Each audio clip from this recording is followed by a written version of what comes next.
Hi there, Brett here. Welcome back to Tabletop Sagas. And today I thought we would have a little bit of a continuation for my Medieval Asia 10mm small scale Hail Caesar, whatever you want to call it, my Jin Dynasty models. So today doing a little bit of a more involved rather than just here's what I've been working on. We're going to do a little bit of a paint together, show you as I go style. So let's just dive right in. I'll switch over to the table and show you what I'm working on. So first of all, we've got the heavy cavalry.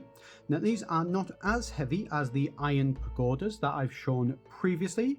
As you can see, the horses themselves aren't wearing any barding, so they are a little bit worse in terms of defensive abilities, but they also do move faster in terms of Hail Caesar, so I think they are a good mix to help support the lighter horse archers. They are still, however, pretty much look the exact same in terms of the riders themselves, in terms of their armor. So I'm mainly going to be focusing on metals for the guys, and then just try and do some nice variation on the horses to make things look a little bit more interesting. The banner, I haven't decided what I'm going to do with that yet. I have seen and already used the examples of the four-coloured banners for the Jin that I have seen photoed before. I have also got a bit of an idea of maybe splitting down and using those four colours to mean four different divisions as well. So there's a couple of different options, or we could just go for something completely different and a bit wild. I'm not too sure. We'll see how that takes us. But here they are, ready to start getting painted. And we also have here for you the horse archers. Very similar in style to the Mongol ones I have, although it should be noted that these are 10 Kingdom, not Pendragon, so they are 3D printed. They are quite considerably more detailed, although they are also at the same time, because they are resin, a little bit more fragile than the robust blocks of metal that you get from Pendragon. But they are really nice. They have some solid variation in them, and there is plenty of options here to really build out this army. You know, they're all different poses. We can paint all of them in different colors, particularly with these being nomadic people who will have brought their own gear.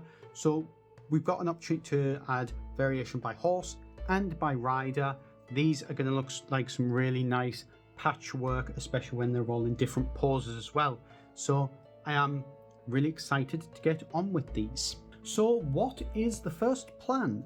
Well, the first plan really is to get some base coats with the airbrush onto these.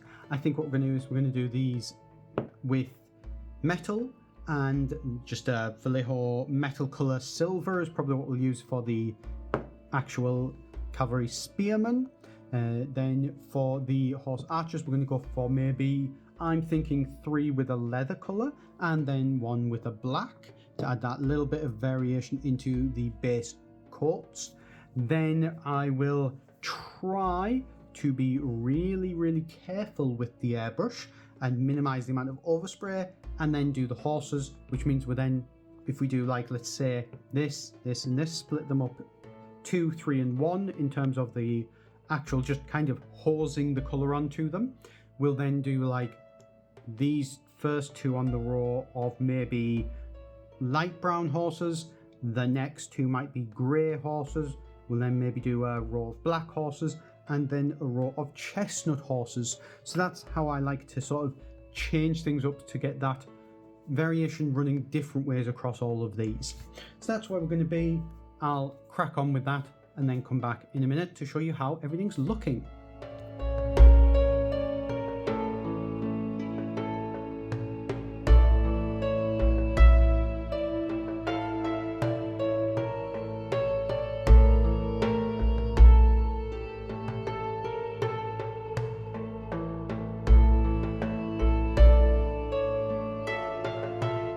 Okay, so I've came back here having done some of the initial base coats, particularly for the guys, and then trying to do the horses, and I think I've made a decision here. I've struggled through and got 4 and a bit of the horses done, but I'm really not happy with the amount of overspray that I seem to be getting.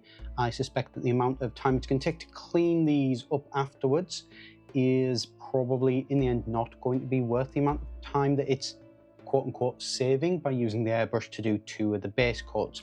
This guy here I've decided to stop because I'm starting to notice the black of his armor and his clothing change slightly, and I'm not thrilled about that. But then also as well, let's swap over to one of these.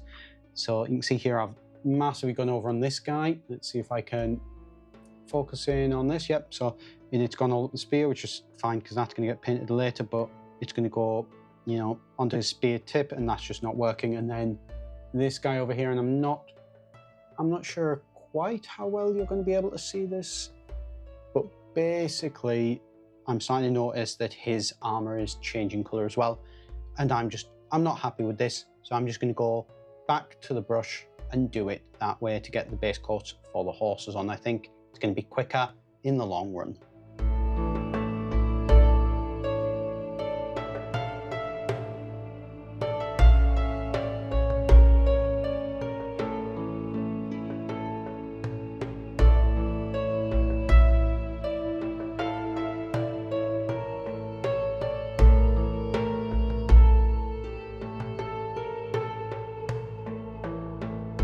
Well, here's the next stage for the horseman done for you to have a little bit of a look at.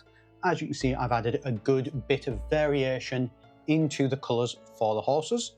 So we've got what I discussed, we've got brown, we've got medium grey, a white, a black, and then what's going to be hopefully a chestnutty sort of colour. Nothing shocking there, nothing I haven't done before, all really simple and really clear.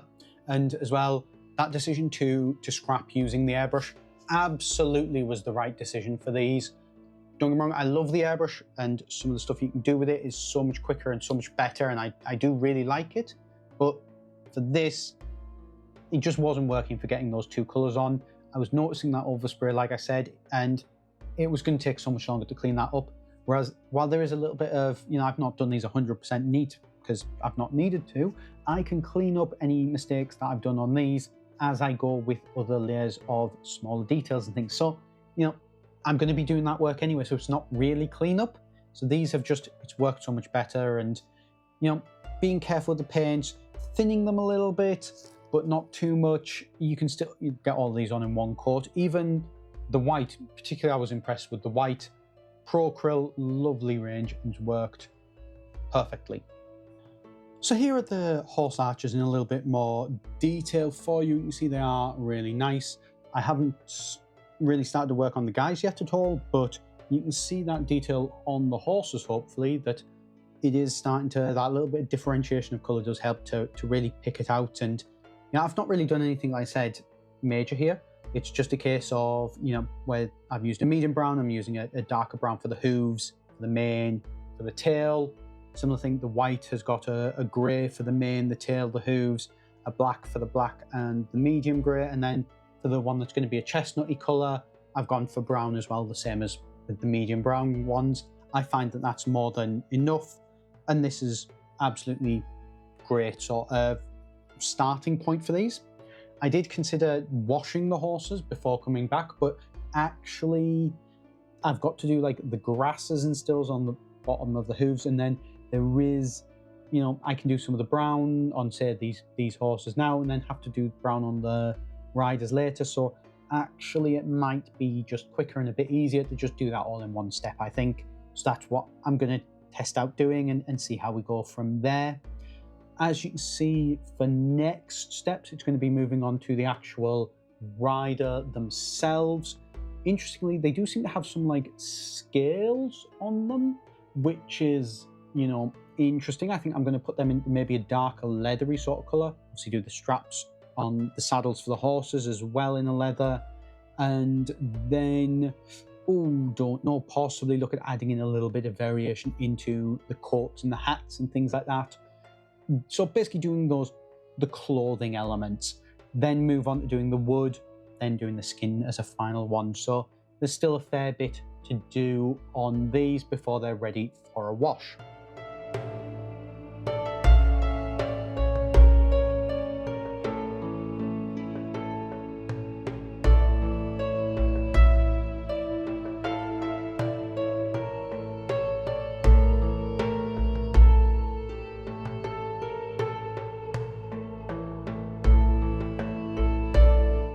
So I know that I said that I was going to come back once I'd gotten the riders for these done. Well, they're mostly done. I'm not all the way, however, I have had a couple of thoughts on these, and I kind of wanted to come back to you and kind of really, to be honest with this, I'm trying to show the process of figuring out how it is that I paint something.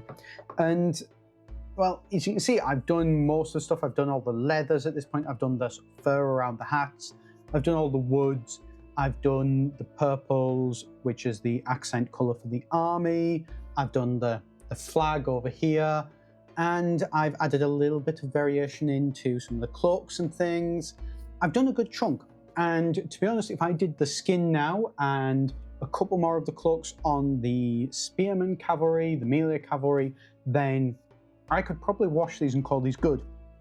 But I just wanted to come back to you and have a little bit of a discussion here of a realization that I've had, which is that, first of all, I picked these out and went to go and paint them as an intention to step away from the browns and the greens and the drabs and the boringness of camouflage in World War II. And, well, what have I ended up painting? Blacks, greys, whites, and various different colours of brown. It's realisation, it kind of hit me, and I was like, oh, right, these are not really doing what the original intended purpose was. Now, that's fine. Don't get me wrong, I like how they're looking. I think that there is a good bit of interest there, and that little pop of purple I do think helps, but yeah, there maybe could be a little more that we do with these. Now, when I say there's more that I could do with these, I'm not 100% exactly sure how, and that's the bit that I'm kind of trying to think through at the minute. I like how everything's looking. I think that everything makes sense on these. The leather being a brown colour, the straps being brown colour, all of it makes sense. And I can't really think what colour to put it. And I've done as much of the accenting, so I've got them similar to the archers. The cavalry have all got belts of purple, and they've got all the little tassels of purple. I can't really think anywhere where would be a good place to add some more colour to these, to be perfectly honest. And so I'm thinking maybe some of the jackets, I know they're in a lighter leather brown, but could I maybe add in a little bit of variety in some of them? That's where I'm thinking at the minute, but I'm not 100% sure yet. So what I think I'm going to do is I'm going to do the skin. I'm going to then see how I feel, maybe do a tester on 1 or 2 models, and then we'll know for certain, and then I can hopefully get a wash on them.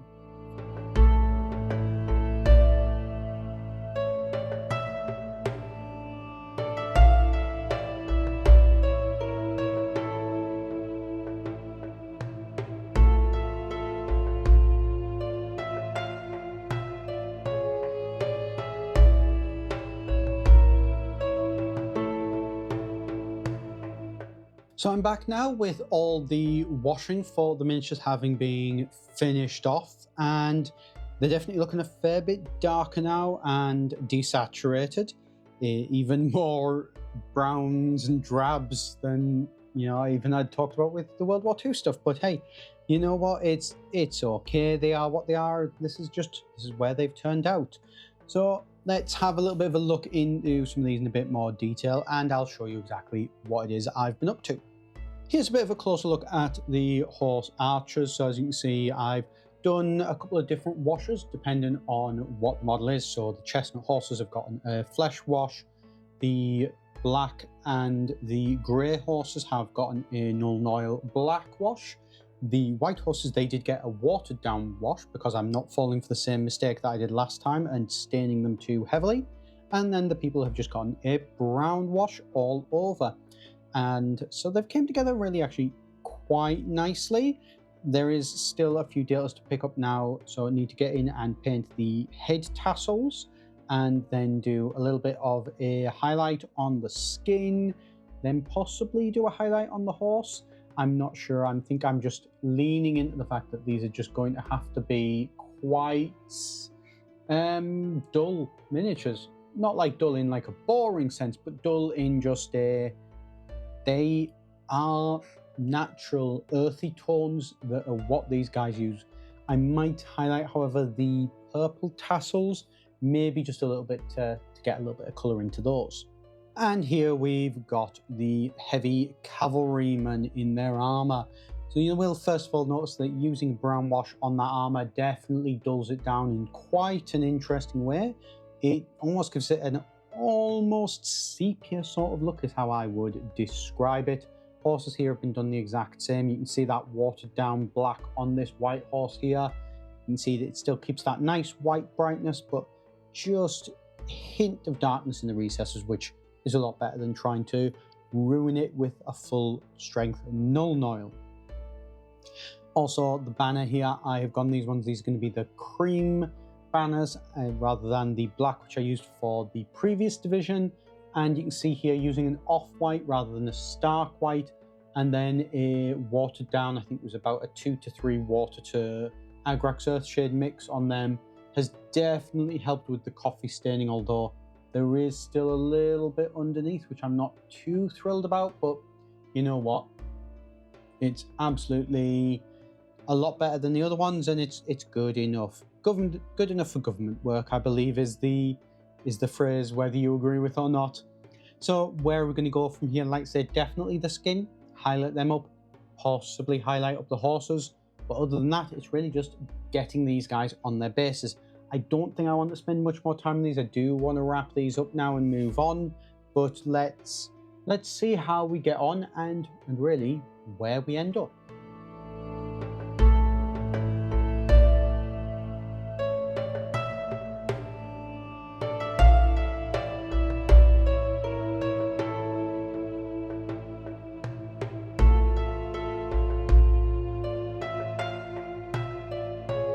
Well, after all that work, here they are all painted up, varnished, and on their bases, looking ready to charge down any Mongols or any southern Chinese Empire forces on the battlefield.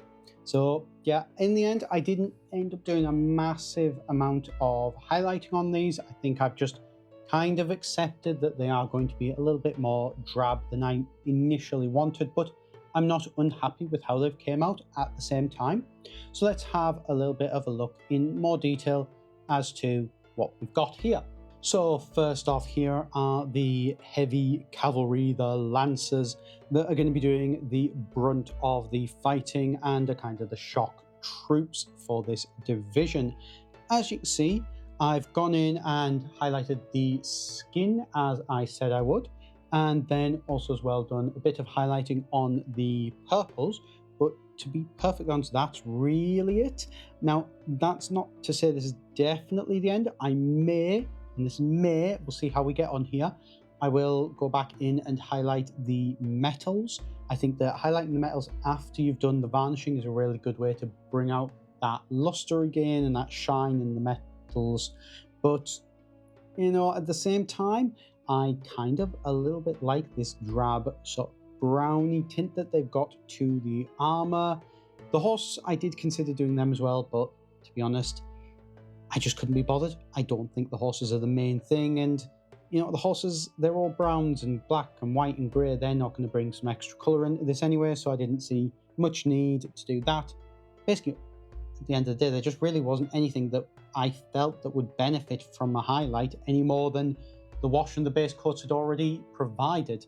And obviously as well, there is the typical basing that I've done, my standard small base ready range from Geek Gaming Scenics that I love to use for these, which does add a little bit of green between the various riders. And then here we've got some of these horse archers. Now, one of the things you may notice first of all with these is apparently I miscounted and I was actually one horse rider short. So one of these have only got 3 in the front, but you know what, that's absolutely fine. Honestly, once they're next to each other and they're on the battlefield and they're, you know, 3-foot rule and all that, you wouldn't realize necessarily that one of them has one less guy, so it's not the end of the world, and happy enough with that.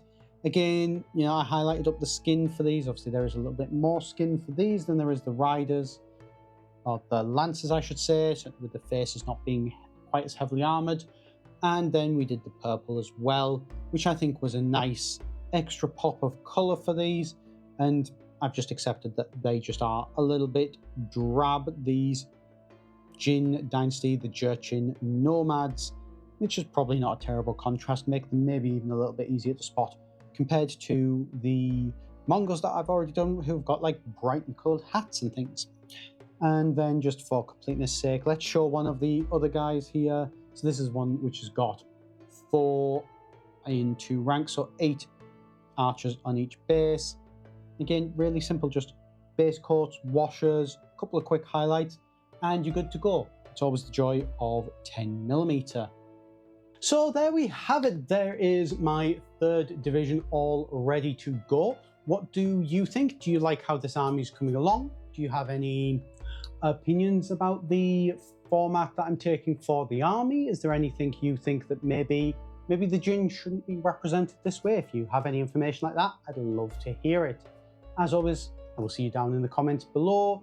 Do be sure while you're on the way, hit that subscribe button if you haven't already. It does help out the channel a little bit and it is massively appreciated. So yeah, as always, I'm Brett here at Tabletop Sagas and I will see you in the next video.